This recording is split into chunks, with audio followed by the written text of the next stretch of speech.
Perkenalkan, saya Sonia Dian Yokanande dengan NIM 04012181924023 dari kelas reguler A 2019, Program Studi Ilmu Keperawatan Fakultas Kedokteran Universitas Sriwijaya. Menurut WHO pada tahun 2015, anemia didefinisikan sebagai konsentrasi hemoglobin yang rendah dalam darah. Hemoglobin adalah zat warna dalam darah, berfungsi mengangkat oksigen dan karbon dioksida dalam tubuh. Anemia terjadi saat jumlah sel darah merah atau hemoglobin dalam tubuh tidak adekuat.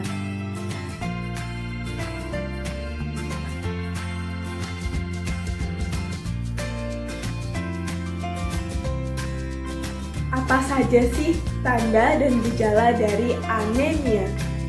Yang pertama, sulit fokus. Yang kedua, lelah, letih, lesu. Yang ketiga, kepala pusing dan berkunang-kunang. Yang keempat, warna kulit pucat. Yang kelima, nyeri dada. Yang keenam, ujung tangan dan kaki dingin. Komplikasi yang ditimbulkan dari penyakit anemia adalah 1. Menurunnya kemampuan kognitif pada anak-anak karena terganggunya konsentrasi pada saat belajar. Yang kedua, kematian pada ibu hamil dan meningkatkan resiko bayi lahir prematur. Yang ketiga, menurunnya produktivitas pada orang dewasa saat bekerja. Yang keempat, masalah jantung seperti aritmia dan gagal jantung. 10 jenis anemia. Yang pertama, anemia hemolitik autoimun. Disebabkan sistem kekebalan tubuh keliru mengenali sel darah merah sehat sebagai sesuatu yang mengancam. Yang kedua, anemia Fanconi merupakan gangguan darah di mana sumsum tulang tidak membuat sel-sel darah yang cukup atau membuat jenis-jenis sel-sel darah merah abnormal. Yang ketiga, Diamond-Blackfan anemia merupakan kelainan darah langka yang biasanya didiagnosis pada anak-anak selama tahun pertama kehidupan mereka. Yang keempat, anemia sideroblastik disebabkan oleh sumsum tulang yang menghasilkan sel darah imatur atau sideroblas berbentuk cincin, bukan kepingan cakram seperti sel darah merah yang sehat atau eritrosit. 5. Anemia defisiensi glukosa 6-fosfat dehidrogenase terjadi ketika sel darah merah kehilangan enzim penting yang disebut G6PD. 6.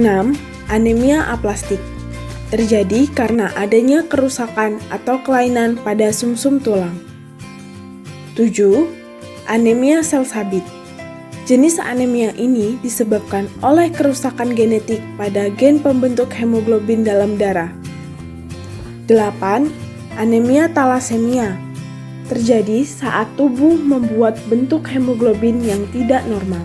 9. Anemia defisiensi vitamin, yaitu kurangnya asupan makanan bergizi serta disebabkan oleh adanya masalah pada sistem pencernaan dan penyerapan makanan. 10. Anemia defisiensi zat besi terjadi akibat kurangnya kadar zat dalam darah, disebabkan oleh kekurangan asupan gizi dari makanan sehat atau perdarahan karena kecelakaan. Pengobatan anemia. Untuk anemia akibat kekurangan zat besi, pengobatan yang dapat dilakukan adalah mengkonsumsi makanan yang kaya akan zat besi, meminum suplemen zat besi, serta melakukan transfusi darah pada kasus yang telah parah. Untuk anemia aplastik, pengobatan yang dapat dilakukan adalah transfusi darah dan transplantasi sumsum tulang. Pengobatan pada talasemia. Yang pertama, pengangkatan limfa. Yang kedua, transfusi darah. Yang ketiga, pencakupan sumsum tulang. Yang keempat, pemberian suplemen yang mengandung zat besi dan asam folat. Pengobatan pada anemia sel sabit. Yang pertama, pemberian suplemen yang mengandung zat besi dan asam folat. Yang kedua, pencangkokan sumsum tulang. Yang ketiga, pemberian obat pereda nyeri dan antibiotik. Pengobatan pada anemia hemolitik. Yang pertama, pengangkatan limfa. Yang kedua, mengkonsumsi obat-obatan yang mengandung imunosupresan. Yang ketiga, mengobati infeksi.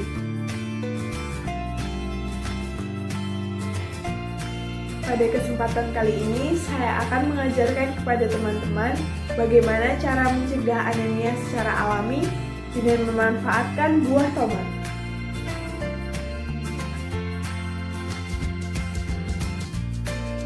Buah tomat memiliki kandungan zat besi sebesar 0,5 mg per 100 gramnya. Selain itu, buah tomat mengandung vitamin C sebesar 40 mg yang dapat membantu penyerapan zat besi dalam darah. Manfaat zat besi yang terdapat dalam buah tomat adalah meningkatkan kadar hemoglobin, meningkatkan fungsi otak, mencegah anemia, dan meningkatkan sistem imun, menurut The George Maitland Foundation pada tahun 2010.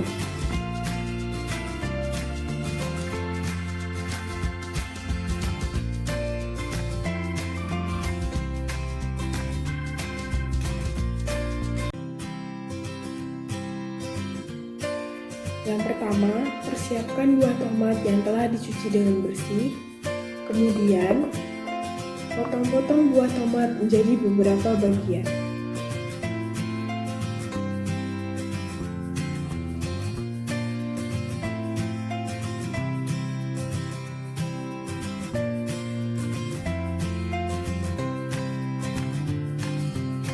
Selanjutnya, masukkan buah tomat yang telah dipotong-potong ke dalam blender.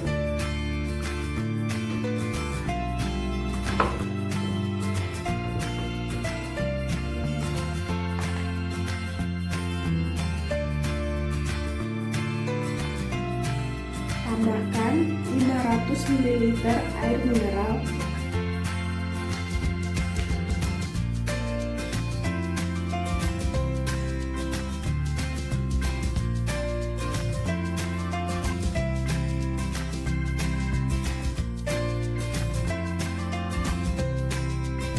setelah itu blender buah tomat.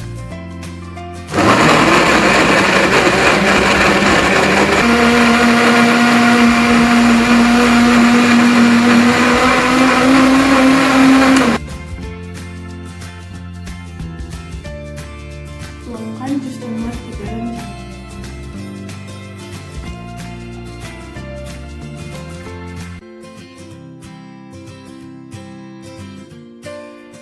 Jus tomat siap untuk dinikmati.